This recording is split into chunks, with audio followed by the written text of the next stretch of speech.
Nah, kebetulan nih memang akhir-akhir ini kan dalam 3 bulan terakhir ini nih indeks kita tuh Hmm, turnover hariannya itu menurut gue tuh cukup lumayan di bawah rata-rata ya untuk transaksinya ya. Turnovernya kayak cuman nggak nyampe 10 T gitu, kayak cuman mungkin 7, 8, 9 T gitu, yang tadinya mungkin tahun lalu atau sebelum pandemi atau 2 tahun lalu begitu kan transaksi-transaksi hariannya biasanya kan mencapai 15 T gitu kan, bahkan lebih gitu loh.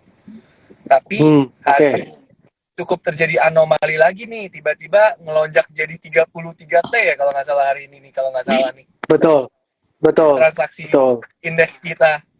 Dan Benar. tiba-tiba hari ini juga Goto ARA gitu ya, 30%-an Ya, lebih ya. Nggak tahu ya. sempet ARA nggak sih atau cuma 30%-an doang ya kayaknya. Arah langsung. Jadi pas pre-closing tuh langsung arah. Pas pre-closing. Langsung ARA ya. Langsung arah pas Nah, pre-closing. apakah memang ini Goto ini karena memang berita-beritanya kan dia mau masuk MSCI segala macam gitu kali ya.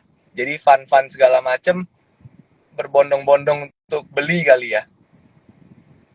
Kalau gue lihat sih flow-nya memang ini ya, memang karena rebalancing ya. Tapi yang gue nggak nyangka, Ya, bro, yang gue nggak nyangka itu memang gotonya itu sampai arah gitu. Gue nggak nyangkanya itu sebenarnya. Mungkin banyak dari teman-teman ya, juga ya. nggak nyangka. Gue rasa juga semua juga nggak nyangka gitu kan. Kayak kayak semua saham itu digebuk gitu ya. Semua orang masuk goto semua kayaknya ya. Ya semua orang tuh Bener-bener. masuk goto semua dan itu tadi gue lihat pas kunci pertama kali itu kalau nggak salah lotnya ya itu 200 juta lot bro. dua Hmm, hmm, hmm.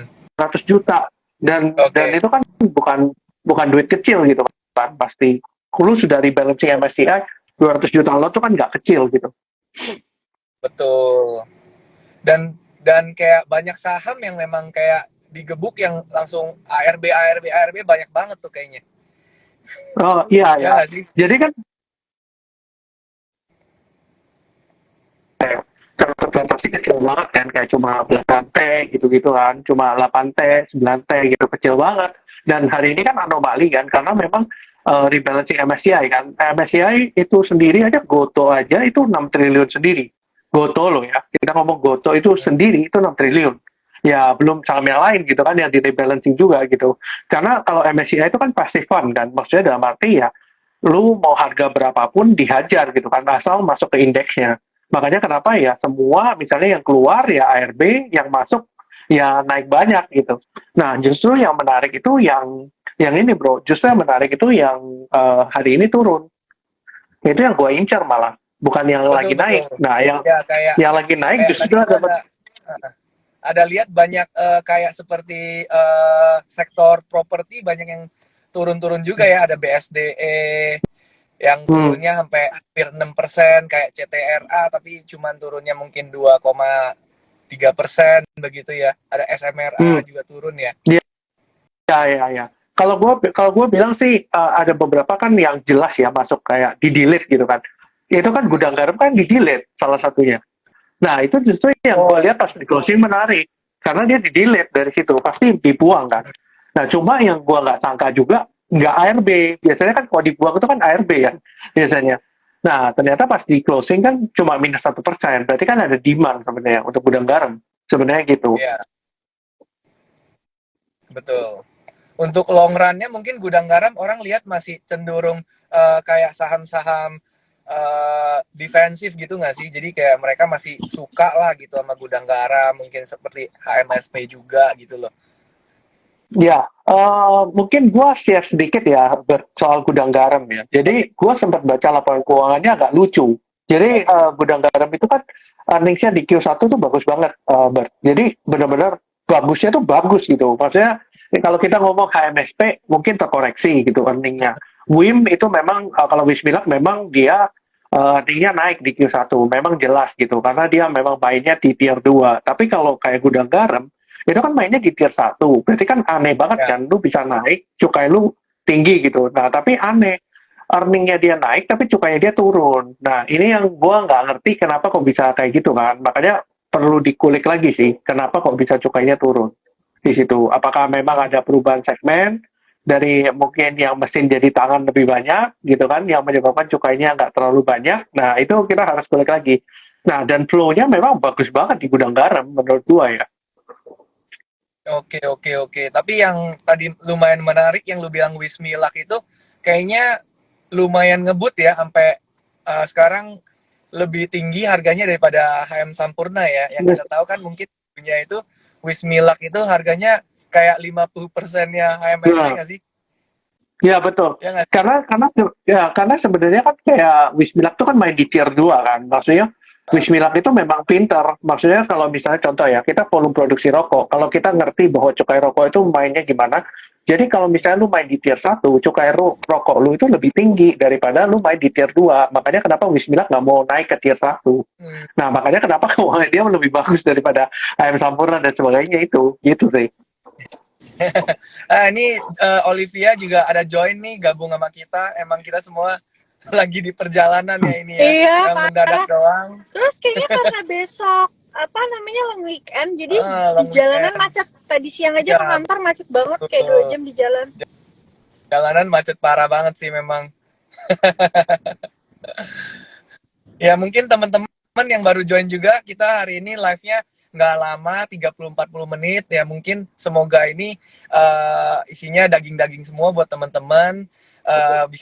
Bisa untuk tahu kenapa hari ini kira-kira indeks kita mengalami anomali dari transaksi yang tiba-tiba meningkat sampai 30 T-an, dan juga kenapa Goto ARA nih hari ini nih. Gitu teman-teman. Kira-kira ada insight gak dari Olive mengenai kenapa hari ini Goto naik sampai ARA begitu tiba-tiba di menjelang closing? Kalau nggak salah hari ini rebalancing kan ya, MSCI. MSCI ya. Iya, Ya. rebalancing aja sih. Nanti juga kalau buka market lagi udah turun lagi biasanya. Langsung turun lagi ya? Iya, yang hari ini turun karena rebalancing, nanti juga pas buka market lagi naik lagi gitu. Oh iya, hari Senin itu udah mulai ARB-nya bukan cuma 7% 15. ya? 15. Udah start 15. Iya. Waduh, udah mulai ini ya. Berarti ibaratnya kalau misalnya benar ya, misalnya asumsi kita benar ya, karena kan Goto ARA kan posisinya 35% kan. Berarti Goto jadi pembuka ARB 15% gitu kan. Hari pertama. Iya, soalnya dia naiknya kan signifikan kan. Maksudnya dalam arti lu ketika lu dikasih bid 100 juta lot aja habis gitu. Berarti kan ada yang seller beneran gitu. Gitu aja. Tapi sebenarnya kalau misalnya ada memang trader atau investor yang pagi tadi beli nih misalnya nih, dia memang lagi mau invest di Goto atau segala macam, dan ternyata pas penutupan tadi kan ARA begitu, mereka juga nggak bisa jualan sih. Gini Bar, tadi gue sempat lihat sebenarnya. Gue sempat lihat tadi memang lognya kan 100 juta lot. Cuma kalau lu misalnya tahu strateginya ya, lu pasang di pre-closing, itu pasti kena itu. Oh, gitu ya? Udah pasti kena. Karena gue lihat pasti kena. Arahnya itu masih posisinya tuh ada di sebelah kanan gitu. Jadi kita nggak bisa langsung buang kiri. Oh, ya, soalnya yang tadi itu Bar, pas closing pertama itu lognya bidnya di kiri, arah kiri. Oh, gitu. Sebelum closing sempat di kiri dulu ya. Oke. Ya, sempat di kiri dulu, baru diguyur habis itu. Oke. Ya. Gue lihat juga transaksinya soalnya langsung jebret gitu ya. Langsung harganya berapa tuh tadi? 147 ya langsung ya. Iya. Betul, langsung gitu. Langsung loncat gitu. Padahal kayak 140-annya juga nggak ada yang kemakan, 130-annya nggak ada yang kemakan, 120-annya nggak ada kemakan gitu loh. Jadi kayak kalau nggak salah 108, 1010 langsung loncat 147 gitu yang dari order trade-nya gitu, dari trade book-nya. Betul.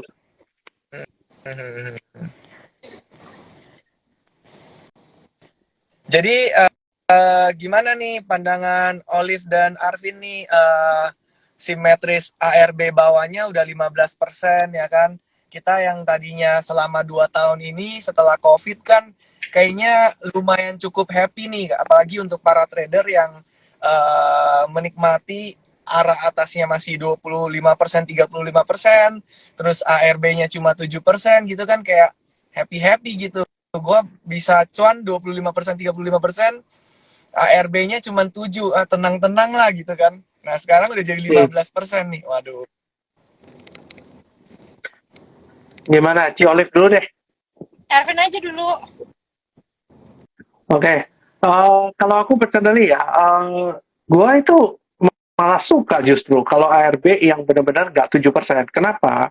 Karena gini, memang kalau kita ARB memang susahnya gini, kayak kita nggak boleh beranggapan kita sebagai individual investor ya. Kita harus bicara ngomong soal fund misalnya. Fund mau buang barang gimana buang barang orang di ARB terus. Kayak kemarin Goto yang masih ingat nggak yang waktu cerita dari berapa jadi 80 itu ketika lockupnya buka. Nah, bayangin itu fund-fund yang punya barang di Goto misalnya dia mau buang kan nggak bisa. Akhirnya buang yang lain ketika terjadi redemption malah ISG-nya drop. Nah, lebih baik memang dibuka sebenarnya. Nah, dengan begitu juga menurut gua pribadi akhirnya investor-investor atau trader-trader lebih selektif dalam milih saham. Nggak sembarangan gitu. Jadi itu juga jadi pelajaran juga sih buat teman-teman yang maksudnya dan dinyamanin dengan ARB 7%, ya itu bukan the real market that we actually have done gitu. Maksudnya ya sekarang we welcome the real world gitu, yang mana ARB-nya 15% gitu. Itu sih.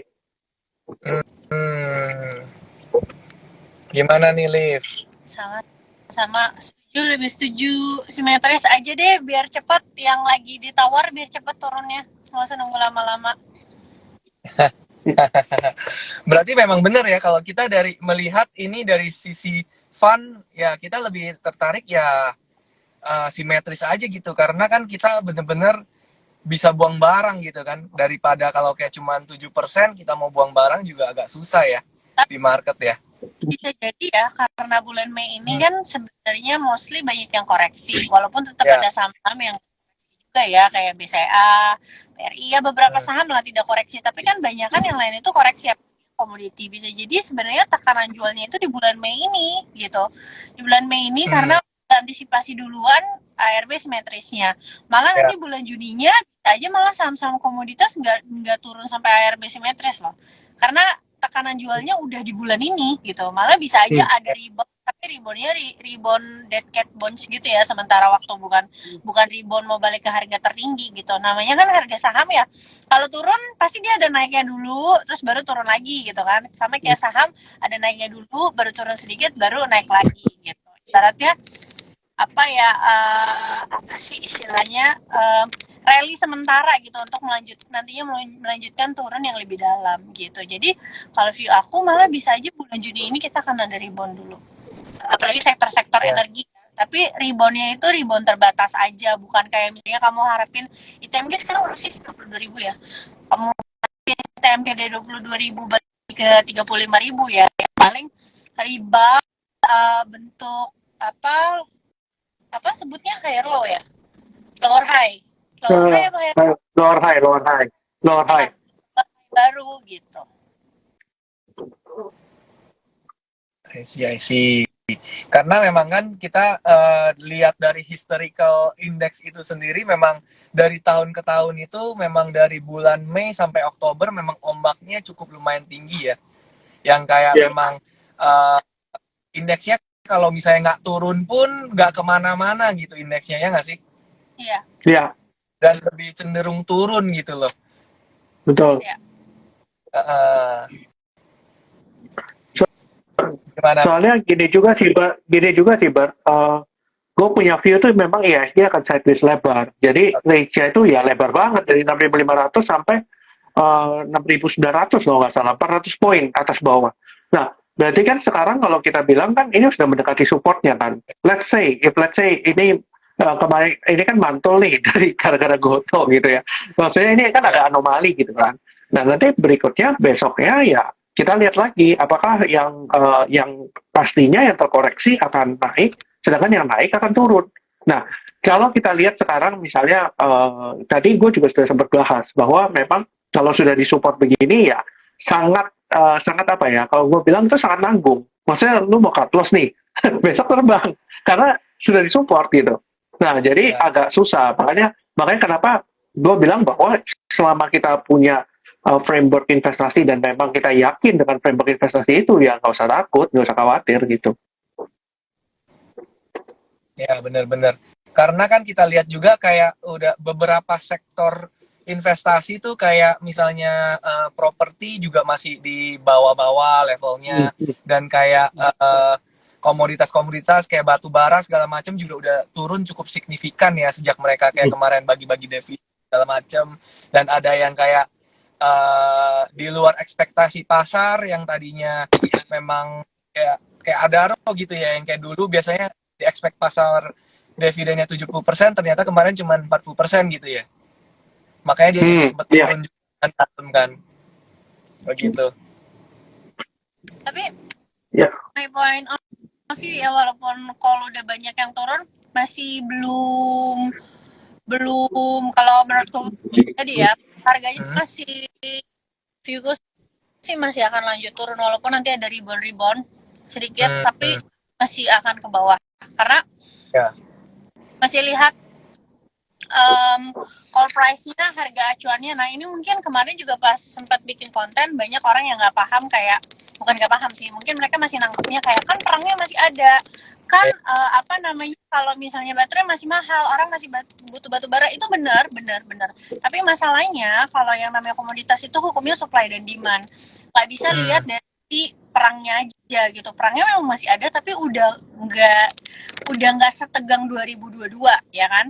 Kenapa harga coal bisa naik ya? Pertama shortage waktu 2020, karena kan kita COVID itu nggak ada yang nambang, nggak ada yang apa gitu kan, karena sempat lockdown. Jadi shortage, terus juga harganya turun. Ketika harganya turun, pengusaha itu ngapain capek-capek produksi barang banyak-banyak kalau misalnya cost-nya aja mereka nggak bisa nutup gitu kan. Akhirnya banyak perusahaan batubara yang pada collapse kan, sisa yang gede-gede doang tuh, yang 8 perusahaan doang kan.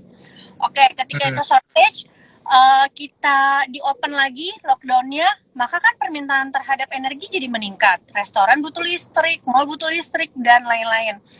Akhirnya apa? Demand-nya naik, supply-nya sedikit, harga batubaranya naik gitu kan. Nah, ditambah tahun 2022 perangnya semakin bergejolak. Waktu itu kena gasnya di embargo kan, sama Rusia. Nah, kita itu kena kelimpahan dari Eropa yang memang shifting ke coal lagi, padahal tadinya mereka pakai gas ya, karena gasnya itu kan di embargo kan, Rusia itu. Waktu itu harga gasnya juga banget, teman-teman harus tahu coal itu substitusi dari gas gitu.